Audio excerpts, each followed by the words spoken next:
Assalamualaikum warahmatullahi taala wabarakatuh. Bismillahirrahmanirrahim.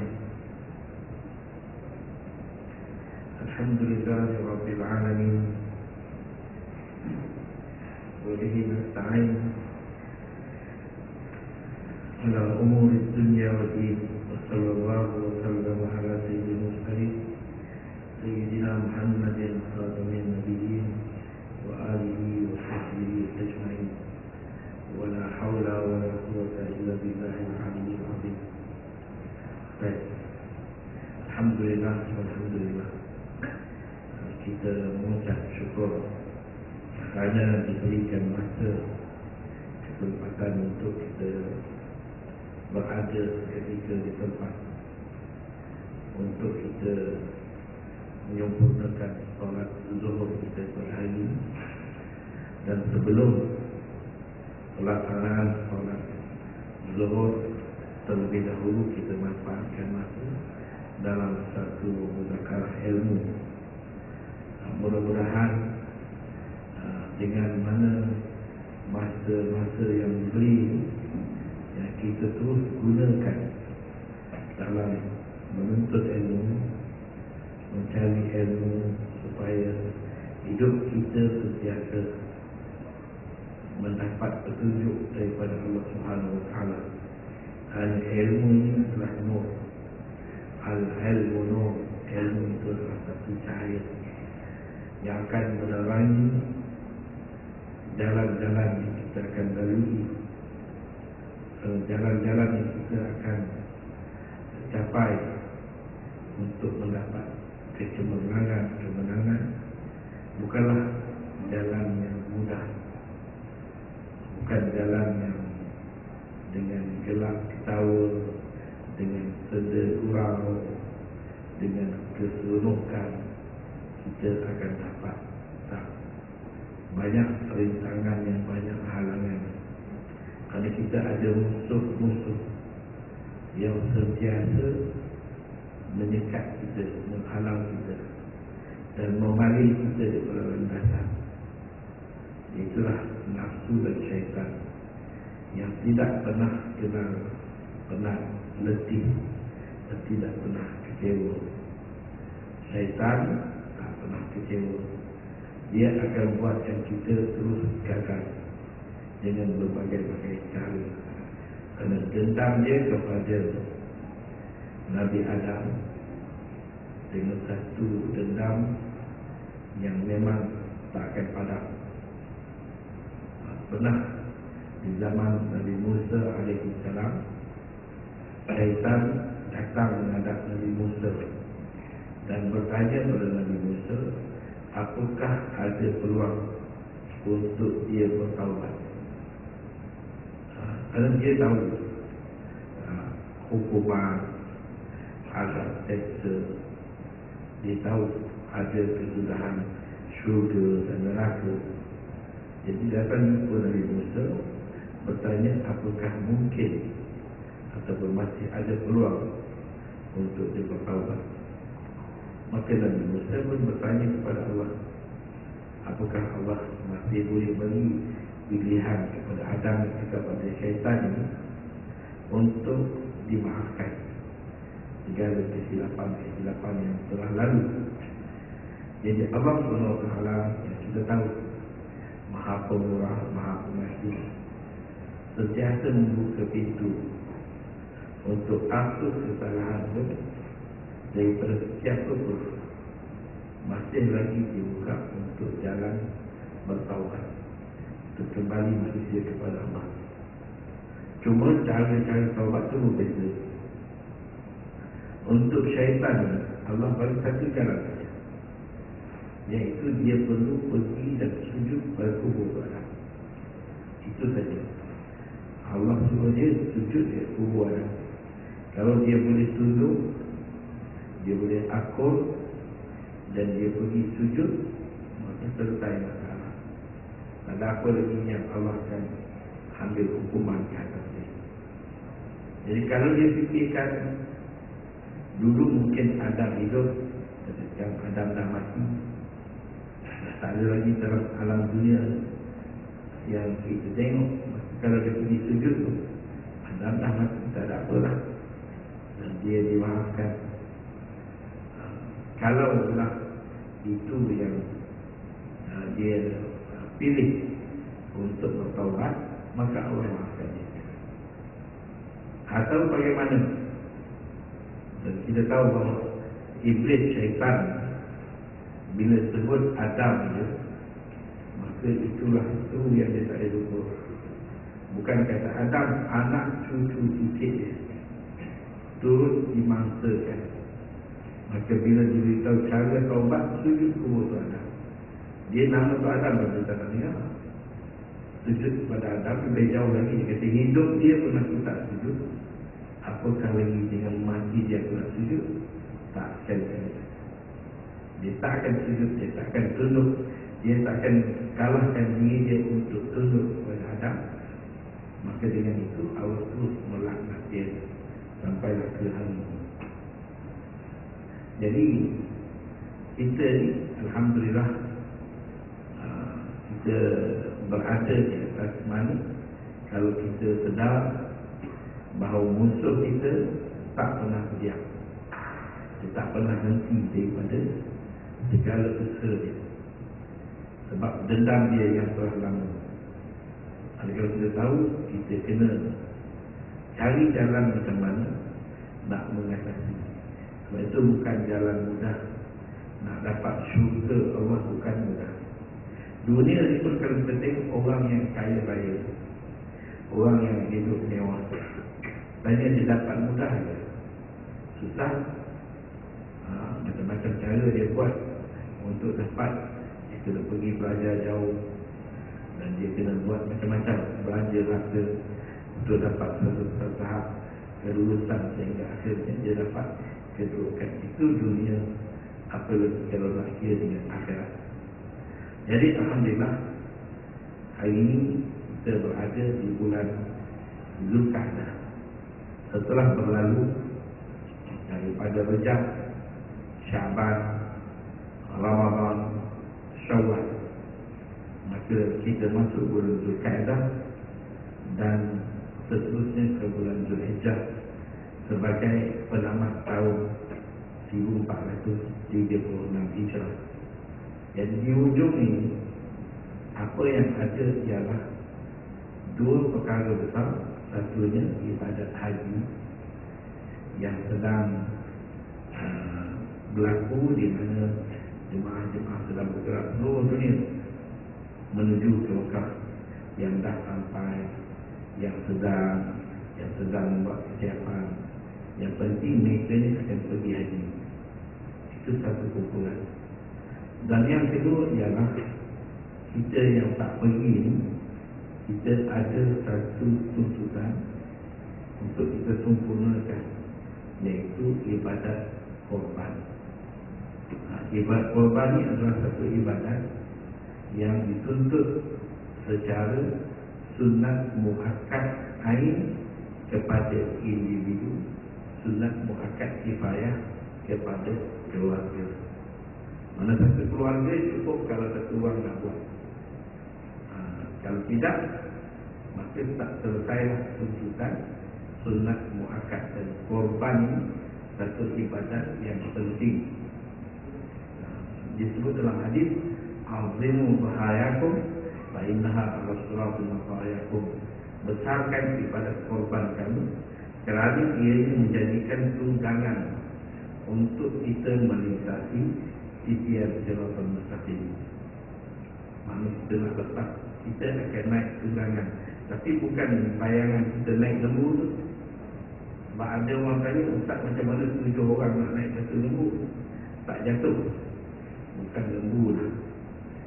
Lembu tu sebagai satu binatang lahir tersembelih. Hakikatnya bukan kita sembelih lembu, kita sembelih iaitu satu pengorbanan.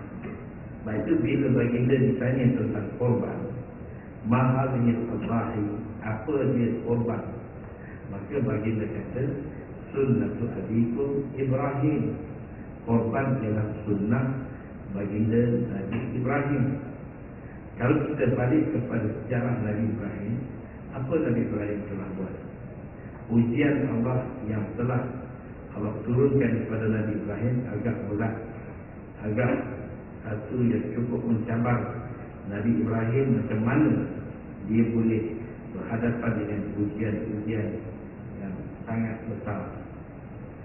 Ujian pertama, bila dia disuruh memisahkan diri daripada isteri dan anak. Dia dapat anak setelah lama perkongsian, kahwin dengan isteri pertama tak dapat anak, maka kahwin dengan isteri kedua baru dapat anak. Nama dia Ismail. Jadi bila dah seronok dapat anak, tuan-tuan, kita tahu bahawa anak dia menghiburkan hidup kita, dia menceriakan suasana kita. Kita balik penat, buka pintu tengok anak kita, kita dukung, seronok kita. Tadi game pun dah lupa dah, bos marah pun dah lupa dah, sebab anak telah menghiburkan kita. Itu kalau kita tak ada anak, jadi macam hidup kita tegang, hidup kita macam tak ada benda yang puas. Walaupun segala peralatan siap, tapi tak cukup, tak senang kerana tak ada anak. Itu juga ada anak kembali terhibur, ibu, bapa seronok senang dengan anak. Nabi Ibrahim bila dapat anak, sedang dia nak berseronok, Allah perintah dia supaya pisah. Hantar ke mana? Hantar ke tempat yang kita kira memang mati ya. Bukan tempat yang boleh orang kata memudahkan untuk meneruskan kehidupan. Kawasan tak ada penduduk, kawasan kering kontang, tak ada pokok-pokok yang tumbuh, tak ada anak-anak sungai yang mengalir, dan kawasan panas. Pada masa itu Allah boleh suruh Ibrahim bawa anak menuju ke Eropah. Sebab Eropah ni negara yang paling indah, paling cantik, dengan suasana sejuk, salji, dengan suasana daun bunga cantik. Allah boleh suruh pergi ke sana, bukan jauh pun. Tapi Allah suruh turun sampai ke tempat yang kering, yang kosong, tak ada manusia, tak ada sumber hidup, tak ada asbab yang boleh dia menurunkan kehidupan kalau bekalan-bekalan yang ada khusus. Dan Nabi Ibrahim bukan buatkan sebiji rumah, siapkan tempat anak dia untuk berehat dengan isteri, tak. Pergi tinggal di celah-celah batu macam tu dia. Itu pun berat hati Nabi Ibrahim untuk menyata hasrat sebenarnya. Kenapa dia bawa isteri dan anaknya, sehingga bila dia nak beredar isteri dia saya nak ke mana, dia susah nak cerita, berat. Bayangkan kasih anak, kasih isteri, tiba-tiba kena berpisah, tempat yang tidak ada apa pun. Kalau nak dia macam dia boleh kata, abang nak mati macam ni, letakkan tempat kosong macam ni, tak ada apa. Tapi isteri pun faham suami dia tak buat sesuatu tanpa arahan daripada Allah. Jadi dia tahu suami dia sedang diuji dengan ujian-ujian, maka dia sedikit terima dengan sabar, terima apa saja keputusan. Maka Nabi Ibrahim balik, tinggal anak dan isteri. Jadi dia bukan selalu boleh datang, sekali-sekali datang, dia tengok balik, tengok balik, sampai Allah berikan kepada dua manusia, ibu dengan anak, hasil daripada ketabahan, sabaran, terima apa yang Allah tetapkan. Jadi atas keredaan Allah, Allah kekalkan sampai hari ini yang kita dapat minum, kita dapat ambil faedah di seluruh dunia, air Zam-Zam. Air itu adalah yang Allah nak tunjuk ini adalah pembalasan atas redha Allah. Ketaatan yang dilakukan sebagai pembalasan dia, Allah berikan satu keredaan yang sampai hari ini kita dapat menumpang. Tuan-tuan, cuba kita tengok orang buat haji, orang buat umrah. Yang satu yang dipanggil sa'i, lari balik lari. Itu Allah kekal sampai hari ini. Allah nak tengok sebab Allah gembira, redha yang amat atas seorang ibu yang sabar berhadapan dengan ujian Allah. Jadi dalam ayat yang mana dalam Al-Quran Allah firmankan kepada baginda sallallahu alaihi wasallam, itu Ibrahim yang dihikayatkan oleh baginda Rasulullah dalam Al-Quran, dalam menceritakan apa yang berlaku. Dikatakan Allah beritahu kepada Ibrahim melalui mimpi. Ibrahim nampak dia menyembelih anak dia. Mana itu mimpi sebenarnya satu wahyu yang dia diperintah supaya sembelih anak. Anak yang umur dia berapa? Dia kata di sini dalam firman Allah, falamma balagha ma'us sa'ya, apabila telah sampailah bersama dengan Ibrahim ini anak dia sa'ya. Sa'ya ni makna satu usaha. Kita tengok anak kita di satu tahap umur, kita suruh apa pun dia buat. Umur mungkin dalam 7 tahun, 8 tahun, 9 tahun, kita minta ambilkan bapak kita, dia datang. Pantang suruh dia buat. Itu anak. Tapi bila dah besar, suruh tak buat dah. Dia lihat, suruh mak lah. Bila dah sampai 15, 20 tu dah lihat lah. Tu suruh silap-silap dia suruh kita. Dia suruh bapak, dia akan suruh bapak, dan terbalik. Jadi anak yang kalau dah besar tu tak jadi. Dia kita kasih pun tak kasih kita nak dikira macam mana kalau yang kita senang suruh tadi. Kasih tu lain. Tuan-tuan, ada anak, mungkin anak yang umur 20 dengan anak yang umur 10, mana kasih? Anak 20 dia tak tidur, tak kira kita, terketuk kepala dia. Biar anak yang 10 tahun kita boleh peluk, boleh lucu. Dia mesra tu lain. Jadi Allah cerita kepada dalam Al-Quran kisah ini. Allah kata bila sampai masa falamma balagha ma'us sa'ya, bila sampai usaha anak tu dah boleh bantu. Dalam tafsir dia kata anak itu boleh membantu. Dia kata hina ataqa ma'unatahu, hina ataqa ma'unatahu ala amali. Ketika anak itu berkemampuan menolong si bapa dalam urusan dia. Kita ada anak, kita boleh tengoklah amanah anak mana yang kita suruh dia buat, anak mana yang kita suruh dia bukan senang, susah dia nak buat. Mana anak yang kecil ni, ini suruh semua ni. Kalau boleh dia nak bawa kereta lah, semua dia nak buat. Kalau yang perempuan tu, kalau boleh dia nak masak. Kalau dah besar, mak nak masak. So mak juga bukan dia, tapi yang kecil-kecil ni.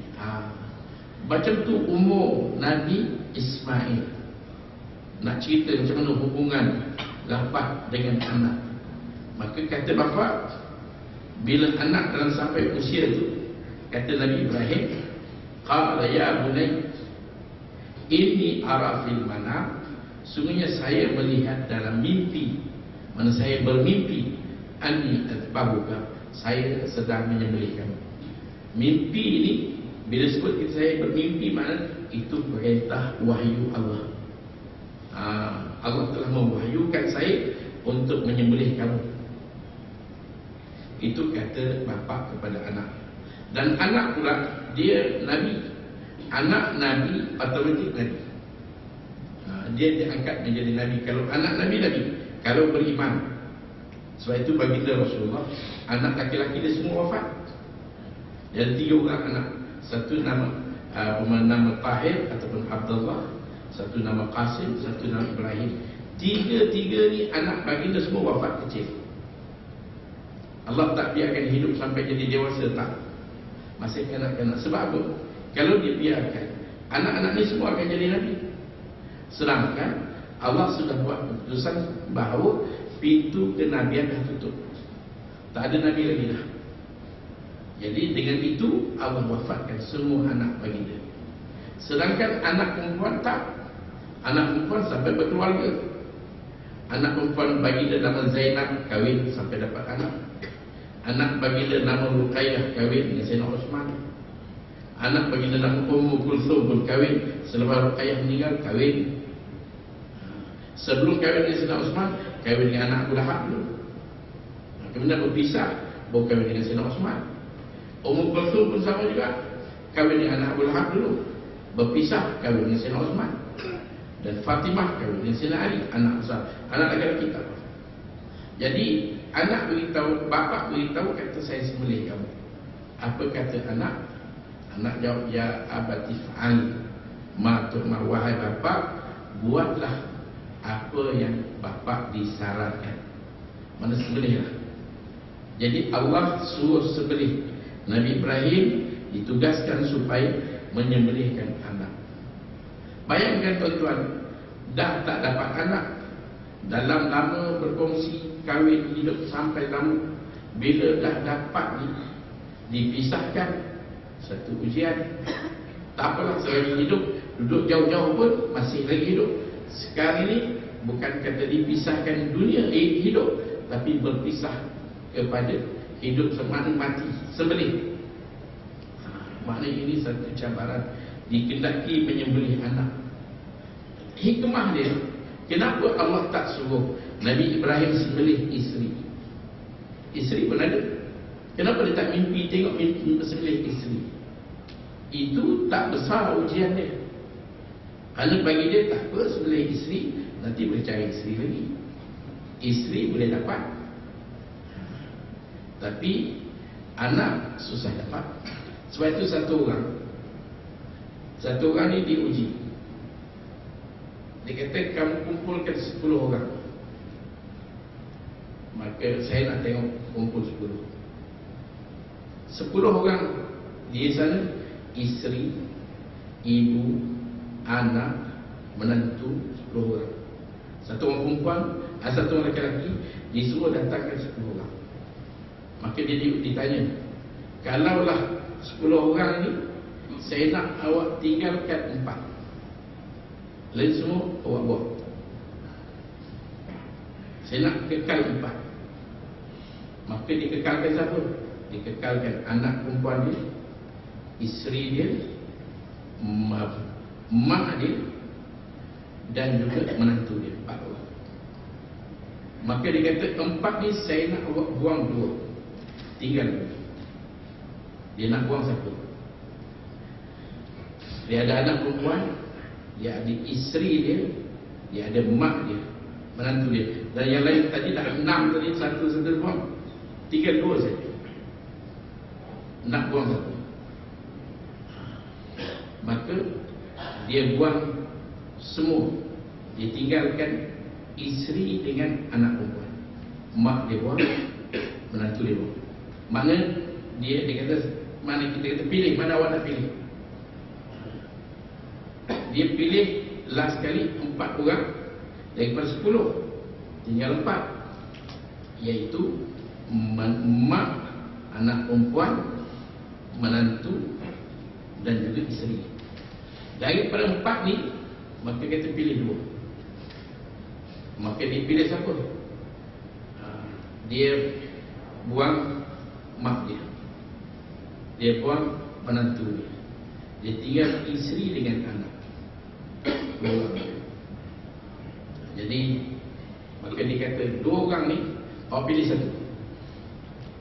Awak nak mana? Pilih satu. Jadi nak pilih ibu ke nak pilih anak? Mana nak pilih isteri atau pilih anak? 2 ni. Maka isteri kata pilih saya bang, anak kata bapak pilih saya. Dua-dua nak pilih siapa? Maka dia pilih anak, dia tak pilih isteri. Tolak isteri, ambil anak. Maka ditanya, kenapa kekalkan anak? Isteri kamu, isteri. Dia kata kalau isteri boleh dapat, anak ni susah dapat. Ibu dah tua akan meninggal, lepas itu dipisahkan. Menantu orang asing dipisahkan. Isteri boleh dapat lagi, anak mana dapat? Sebab ujian nah anak ni, sebab anak ni tuan-tuan. Sebab itu Allah perintah Nabi Ibrahim sembelih anak, bukan sembelih isteri. Sembelih isteri tak ada ujian tu. Mana memang orang lelaki mana yang tak kasih isteri, mana isteri yang tak kasih suami. Kalau tuan-tuan letak di kiri kanan, sebelah sini seorang lelaki, isteri mati. Sebelah sini seorang perempuan, suami mati. Kalau kita nak tengok, memang kedua-dua mereka ni sedang ditimpa dengan kesedihan. Tapi siapa yang lebih sedih? Suami isteri mati atau isteri suami mati? Isteri yang suami dia mati, dia lebih sedih. Sebalik suami di sini, isteri mati, dia sedih olok-olok. Bukan sedih sangat pun.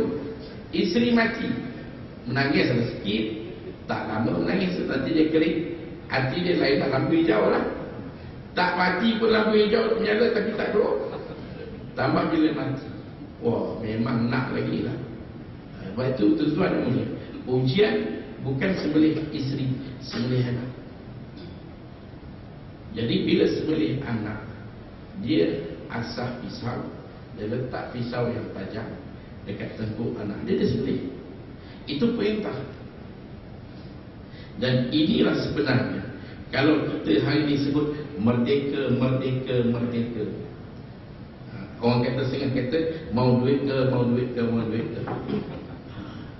Yang merdeka apa sampai 2.6 bilion mana? Merdeka. Boleh masuk ekor. Mana ada orang Arab macam tu punya kaya boleh bagi sampai 2 bilion. Saya duduk kawan dengan orang Arab ni. Kawan saya naik taksi. Dia kata kalau naik taksi bawa Arab susah. 60 dia bagi 50. Dia kata 10 tak ada. Dia tak macam orang putih. 60 dia bagi 100. Mak Saleh ni lain. Mak Saleh nampak dia tak beriman, tapi dia punya sikap dia lain. Arab ni kalau RM5 lagi tak cukup, dia minta Arab. Dia macam tu. Dia nak pergi 2 bilion, tak tahu Arab mana. Itu tuan-tuan jawab. Jadi balik saya pada kisah Nabi Ibrahim disembelih anak dia. Sampai akhirnya alat sembelihan tumpul. Dia asah, dia sembelih lagi, tumpul. Dia asah, dia sembelih lagi. Kalau dia biarkan, dia akan buat tak kira, tak habis 1 hari, 2 hari, 3 hari sampai sembelih. Kerana itu perintah. Dia akan buat. Dia bukan olok-olok atau lakonkan. Bila sembelih sekali tak makan, Allah, saya dah buat, saya dah tewas, saya dah tak mampu, saya dah cuba. Tak, dia buat lagi. Tapi Allah Subhanahu Wa Taala bukan sebenarnya dia nak tengok kepada anak yang disembelih, bukan. Allah sedang menguji kasih. Siapa yang kau lebih kasih? Kau kasih anak atau kekasih Allah? Kalau kau kasih anak, kau tak akan sanggup korbankan anak. Mungkin kau akan meraih, minta supaya dikurangkan atau ditukarkan. Tapi kalau kau kasih Allah, walaupun anak sendiri kau akan sanggup. Inilah kemerdekaan yang kita kata. Bila manusia boleh memperhambakan dirinya hanya kepada Allah.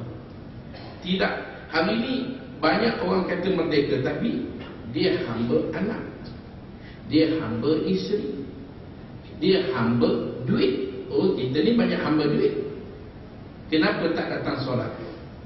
Kerana kita duit kita hilang, cari duit, tak kat mana dompet pun tak tahu. Kerana anak, kenapa tak datang solat? Anak ajak bapa pergi pasar malam. Kerana dengan sebab anak, pasar malam dia pergi, tak pergi masjid. Kita ni kasih lain pada Allah lebih. Sebab itu kalau kita dengar hayya 'alas solah, Kasih siapa? Allah ke ataupun kerja? Nantilah Sagi pun boleh pergi, kita buat kerja kita. Maknanya kita belum merdeka. Kita belum merdeka. Kalau betul-betul merdeka, kita kena jadi hamba Allah saja. Lain tu belakang. Ini yang terbukti pada Nabi Ibrahim. Dia meletakkan dia hanya hamba Allah, turut perintah Allah walaupun anak dia akan dimaksakan. Dia sembelih. Jadi Allah bukan nak tengok budak itu disembelih, takkan sampai ke situ. Sebab itu Allah tak mengizinkan berlakunya sembelihan walaupun dicuba. Sehingga riwayatkan 3 kali, sehingga kata 5 kali dia asah. Tapi bila Allah tengok Ibrahim memang keterusan, kejujuran dia, maka digantikan dengan seekor kibas. Jibril datang beritahu Ibrahim, ini sembelihan kamu. Dia sembelih kibas. Jadi anak tak ada, sembelihan kibas. Jadi kalau kita soalkan, kenapa awal-awal Allah tak suruh sembelih kibas? Ibrahim, kau pergi cari kibas, kau sembelih kibas. Dia boleh pergi cari banyak kibas dekat negara Arab, bukit-bukit batu itu kambing banyak, boleh cari. Tapi Allah tak perintah awal kibas, tapi anak. Di sini sebenarnya ayat ini mengajar kita bahawa Allah menguji. Semua kita ni sedang diuji. Allah bagi kita sedikit daripada kelebihan kehidupan yang kita hidup sekarang, kita sedang diuji. Kita walaupun kita kata saya dah lulus periksa dan naik pangkat. Naik pangkat itu satu ujian. Saya dah lulus periksa, permohonan saya diterima. Permohonan itu satu ujian. Buat itu saya dah siap rumah saya, itu satu ujian. Saya dah dapat anak, itu satu ujian. Kita ni sentiasa diuji. Tiap-tiap masa gerak geri kita dalam ujian. Allah menguji kita. Di manakah kita dapat meletakkan diri kita? Allah yang lebih kita martabatkan, kita utamakan, ataupun kita lebih meletakkan lain pada Allah? Ini ujian Allah. Jadi Nabi Ibrahim, dia telah cemerlang dengan meletakkan perintah Allah di atas. Dia sembelih anak, walaupun bukan anak yang dimaksudkan. Maksudnya adalah kibas. Sebab itu sembelihan kibas ini disyiarkan sampai kiamat. Sampai hari ini tiap-tiap tahun sembelihan kibas diperlakukan. Sebab Allah kasih atas kesetiaan Ibrahim. Jadi sekarang balik pada kita, sekarang kita nak sembelih apa? Memang sekarang kita nampak sembelih kibas, sebenarnya bukan kibas. Ada satu surau, saya pergi mengajar dekat Bandar Tun Razak. Habis pengurusi panggil saya masuk bilik, tunjuk saya dua keping kertas. Dia kata, Ustaz tengok ni. Saya tengok, ini nama Tuan Pengurusi, ini setiausaha, sini pula ini audit, 14 nama. Saya kata ini satu contoh yang baik. Buat korban ahli jatuh kuasa lebih berada di hadapan. Belum penduduk sekeliling buat, ahli jatuh kuasa dah buat. Jadi itu satu langkah baik, saya kata. Tapi pengurusi kata, Ustaz, sebenarnya ini dua lembu. Ini adalah peruntukan. Oh, bukan korban, bukan. Ini YB bagi. Masa tu Bandar Tun Razak, YB di MCA. Melalui setiausaha dihantar ke surau YB. Jadi menjadi satu yang mengelirukan bila kita letak list nama kepada pengorban-pengorban ini, kita tulis nama YB, nanti orang terkejut. MCA buat korban macam mana? Tak ada nama, orang pun terkejut, siapa buat korban? Jadi tak nak letak nama, pengurusi itu naik nama dia. Saya kata, tuan-tuan, berapa duit keluar, berapa ringgit keluar, duit macam mana? Tak ada duit, nama je lah. Kalau nama itu jangan kata korban. Jangan cuba nak tipu Allah, saya buat korban, nama saya dah keluar. Apakah kita rasa kita akan dapat ganjaran? Sekarang ni, zaman sekarang, bukan korban binatang, korban duit. Senang kita, memang tak semudah tambah dengan kos sekarang ni, satu bahagian 500, 600. Kalau orang gaji 1,000, 2,000, 3,000, 600 ni agak besar. Tapi inilah waktunya. Sebab itu bila ditanya baginda, apa kelebihan korban? Maka baginda kata, bikulli sya'ratin hasanatun. Setiap satu bulu satu hasanah. Macam mana nak kira bulu? Cuba tuan-tuan pegang ekor lembu, duduk satu hari pun tak ada kira. Tapi Allah saja tahu, setiap satu bulu satu hasanah. Bahkan baginda beritahu lagi kepada Fatimah. Fatimah ni anak baginda yang paling suci. Itu pun baginda kata kepada Fatimah, bi anna laki bi awwalil qatratin taqa'u min damiha maghfiratan li kulli dzamb. Untuk kamu, setiap titisan darah yang menitik, satu titik darah, satu dosa kamu dihapuskan. Apa dosa Fatimah? Dosa Fatimah tak ada buat dosa, tak pernah dididik, diasuh oleh bapa dia. Itu pun Nabi beritahu, sebenarnya Nabi beritahu untuk kita bahawa binatang yang kita sembelih tadi, darah yang menitis, nah Allah akan kira setiap titik daripada darah ini satu dosa dihapuskan. Jadi kalau kita fikir-fikirkan, inilah kesempatan penuntut tahu, kita nak memperbanyakkan hasanah dan nak tutup segala sayyi'ah, nak padamkan kita dosa, kita buat korban. Bukan buat korban ni yang akhirnya bersengketa. Buat korban tapi bergaduh sebab berebut ekor. Mana boleh 7 orang satu ekor, tak dapat. Ada yang berebut telur, dia nak telur. Itu bukan. Maknanya kita bermasam muka, bergaduh sampai akhirnya setengah hari datang kuasa hukum, saya letak jawatan akan benda tu. Apa hal sampai nak gaduh? Benda tu tak ada apa pun. Kita buat korban, kalau boleh kita sedekah. Kita nak bagi orang makan, kita nak sedekah pada orang, bagi pada orang Islam. Sedekah itu maksudnya nak ambil makan, ambil, tapi yang penting sedekah. Kalau ambil semua tak sedekah, tak dibagi korban.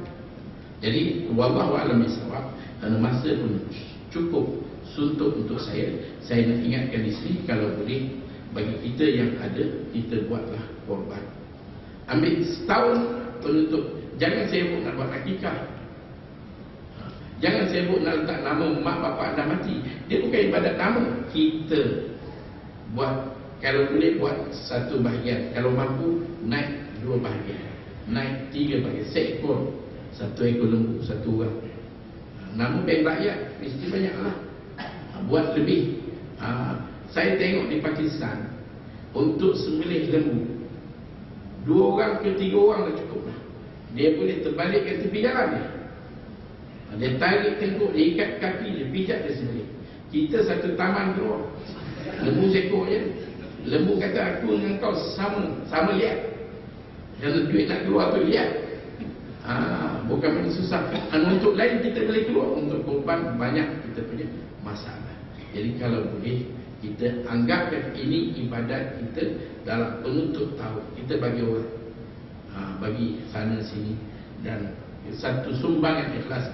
Mana tahu setahun sekali duit kita telah masuk dalam perut seorang dalam bentuk daging sembelihan korban.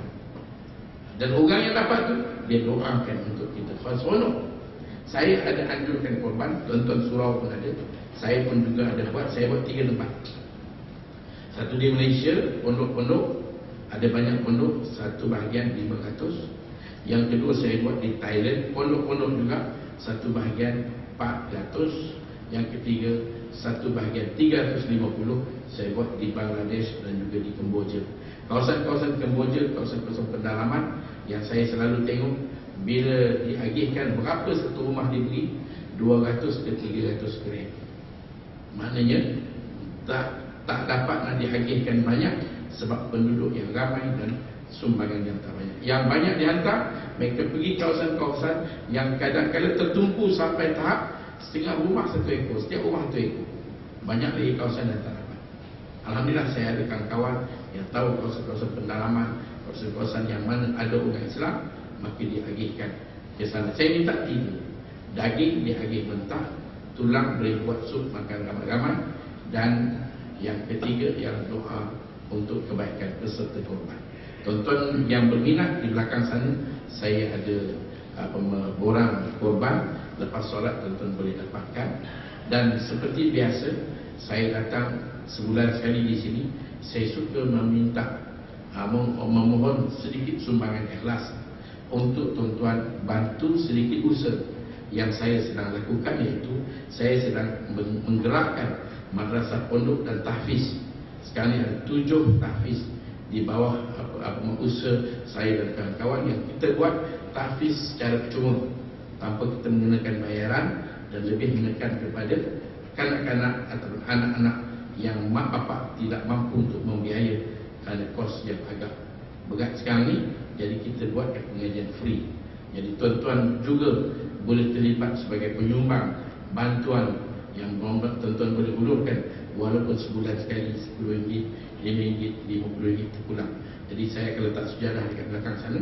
Tuan-tuan nak keluar nanti letaklah sumbangan. Anggap ini sumbangan ikhlas, dan saya dengan pelajar-pelajar kita mendoakan setiap sumbangan dengan panjang umur, kesihatan tubuh badan, diberkatkan rezeki, hasilan usaha yang Allah beri faedah. Jadi itu saja yang dapat saya perkatakan pada tengah hari ini. Minta maaf masa agak lewat. Jadi apa yang kita dengar sama kita amal dan sampaikan. Wallahu a'lam bishawab. Bismillahirrahmanirrahim. Alhamdulillahirabbil alamin, wassalatu wassalamu ala asyrafil mursalin sayyidina Muhammadin khatamin nabiyyin wa alihi washabbihi ajma'in. Allahumma ighfir dzunubana wastur 'uyubana waqdi hawaijana warhamna wa'afina wa'fu 'anna. Allahumma aslihna wa aslih zat bainna warhamna wa'afina wa'fu 'anna. Rabbana atina fid dunya hasanah wa fil akhirati hasanatan wa qina adzaban nar. Wa sallallahu ta'ala wa sallam alaihi walhamdulillahi rabbil alamin. Bisirril Fatihah.